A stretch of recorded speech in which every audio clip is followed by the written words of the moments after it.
Hey, I just want to talk about my experiences with the latest Insta360 One Inch 360 edition camera. Now I know that's not the full title, the full name of the camera, but I'll just shorten it because the name is ridiculous, quite frankly. And I just really want to highlight why you should not buy that camera. Again, I'm referring to the Insta360 One Inch 360 edition camera, which is essentially the same old Insta360 One S, but with a different mod. And I'll also tell you in this video an alternative that you should buy. So this video might help you save your money. Let me know your thoughts in the comments below. Like the video if it gets interesting. So let me just give you a brief history with my use with Insta360 cameras. So probably about 2 years ago is when I first started using the Insta360 One R, and this was off the back of using GoPros. So I think at that time I was starting to experiment with GoPro 7, and then I came across the Insta360 One R and realized that it's a modular camera, and that completely blew my mind, right? The fact that you can attach these little components, these little pieces together to change the camera in whatever way to suit whatever you're doing, to suit whatever you're shooting. So I started with the One R. I got all the modifications. So the 360 mod, the 1 inch mod, and it was pretty good. I'll definitely say the One R was better than the GoPro 7 at that time, even though the capabilities were pretty similar. But generally speaking, I was pleased with the Insta360 One R because of what it was doing. That was my introduction to 360-degree video. And I was very happy, very pleased with it. Even if the post-editing was a bit of an extra task, I think it was still worth it for the very unique footage that you can get. And I've always been pro 360 video from that point because the limits are endless, basically. But then it was only just last July I bought the Insta360 1 inch 360 edition. And I bought it with high hopes, and obviously off of the back of with the Insta360 One R, right? So yes, on paper it sounded great, a 1 inch sensor with the 6K resolution. I was very happy and willing to spend that high amount of money for what seemed like the best 360 camera for consumers, for normal people like myself. I was willing to spend the money, right? So I bought it in the summer, right in the middle of July, and then roughly about a month later, lo and behold, the camera died on me. So the issue was the core stopped working. So I believe it was a electrical issue because I didn't drop it, I didn't submerge it. I really treated it very delicately, always covering up the lens with the lens cap, etc, etc.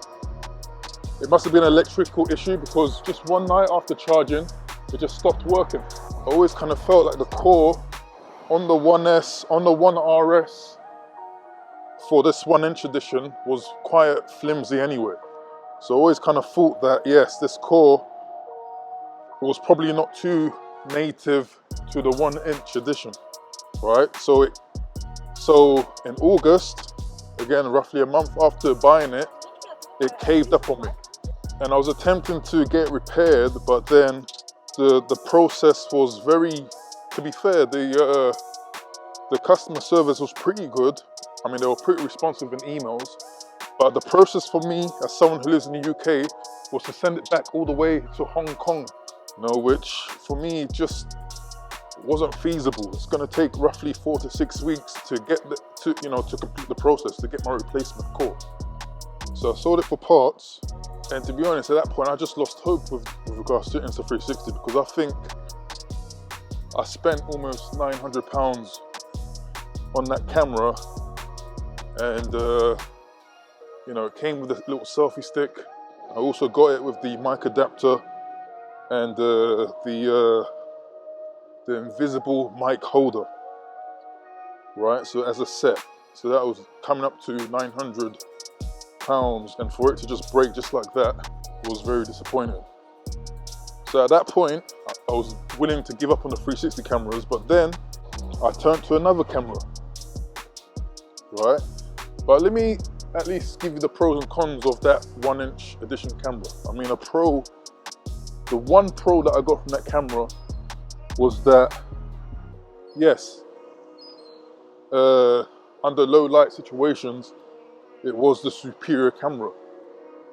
But the thing for me is like, who's gonna really be out there at nighttime recording like that?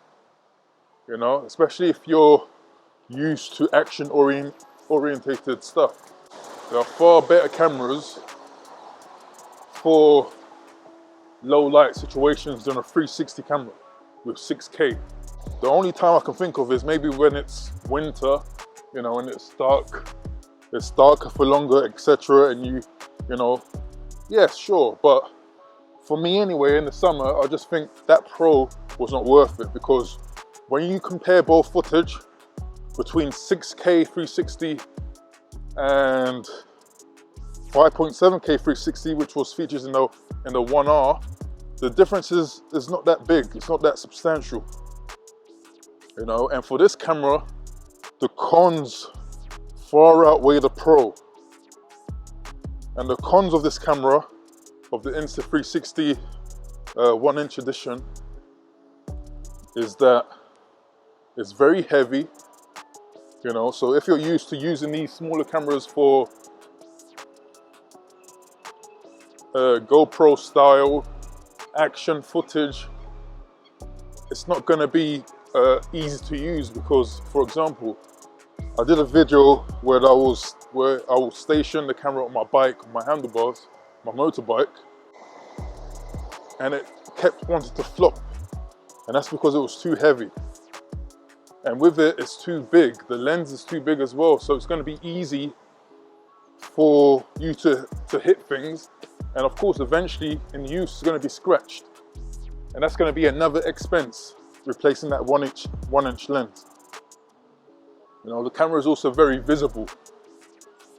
So when I'm doing recordings like these, where I'm obviously with a camera, you know, for most people, you know, it's just very obvious that there is something big, and in some cases that camera looks kind of intimidating in terms of people thinking that it could be a weapon. That's just how big it is. It almost can make it look like you're carrying a rifle, right? And of course, the biggest con is the expense. You're looking at a camera that is going to be about £800 for basically 0.3 increase in resolution and just a 1-inch sensor. For £800, I would say you might as well just get a mirrorless camera. You might as well just go and get a Sony ZV-1, ZV-E10. Obviously, it depends on what you want it for. If you want to stick with 360, obviously those are not 360-degree cameras. But at the end of the day, it just wasn't worth it. You know? So I would definitely say the 1-inch edition 360 camera is not an action camera. You know? And I think off of the back of the 1R and the One RS, a lot of people will be going into that camera thinking that it is. And you need to remember, the 360 edition is simply a One RS. You know, it's the same kind of power and computing and algorithm and stuff like that, the same processor as the One RS. So it's not an entirely new camera. All you're really paying for is the 360 mod, which in my opinion is not worth it. And again, the 6K difference is just not enough. The footage is, yes, of course, it's going to be clearer with better contrast, less noise, but it's not that big of a difference, and I don't think the trade-off is worth it, especially with the fact with how vulnerable the camera is and how prone it's going to be to breaking, especially if you want to take it out of the house and use it in a similar vein as an action camera. You're just basically spending almost $1,000 on the camera that's going to break pretty soon, just like mine did. And the funny thing is, my camera broke without me, without applying any stress to it. So what I did do, I sold the 360 1-inch edition for parts for still a pretty decent price. And then I went with the One X2. You know, I've always seen the One X2. I've always felt some way about it because it wasn't modular like the One R. So I really didn't know about having just a simply dedicated 360 camera. But I thought I'd give it a try. And to be perfectly honest with you, I'm very, very happy with the One X2. The One X2, you know, sure, it's not modular, but as a standalone camera, it's a perfect 360 action camera in my opinion.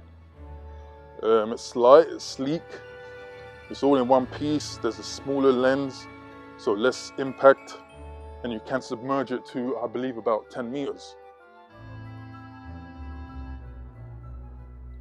Right? And again, the difference in video quality is not that, you know, it's not that different with regards to the 1-inch edition 360. You know, it looks decent enough. You know, and with the One X2, there's also the new X3, which just came out, which looks kind of similar to the X2, same sort of specifications. And you get that bigger screen. You know, so even without having that camera, I would easily recommend that camera as opposed to the 1-inch edition. Because again, that camera is simply not an action camera. It doesn't make sense. It's gonna break pretty soon. It's gonna be damaged pretty soon. I mean, it's a shame that the One X2 is still just 5.7K after all these years. But if 6K is gonna double the price, or, you know, just increasing the sensor a little bit, then I don't think it's worth it. If it's gonna double the price of the camera, it's just not worth it. You know, so what I'm trying to say is that I definitely think that for all you 360-degree video enthusiasts, stick with the Insta360 One X2 or check out the Insta360 X3. But I will definitely say the Insta360 1-inch edition 360 camera is definitely not worth it, in my humble opinion. It wasn't very well thought out. You know, it's just going for raw power and an increased sensor, which isn't everything in the camera, right? You need to protect the camera and you need to make sure it's not vulnerable. I'd say it's not worth it. It's too big, it's too bulky for what I think you might want to use it for, which is more out there on the go type of stuff. So yeah, I recommend the Insta360 One X2 or the X3 rather than the 1-inch edition. But anyway, what are your thoughts? Write in the comments below. Like the video if you liked it. Like the video if you like the scenery too. Check out my other 360-degree videos. But for now, peace.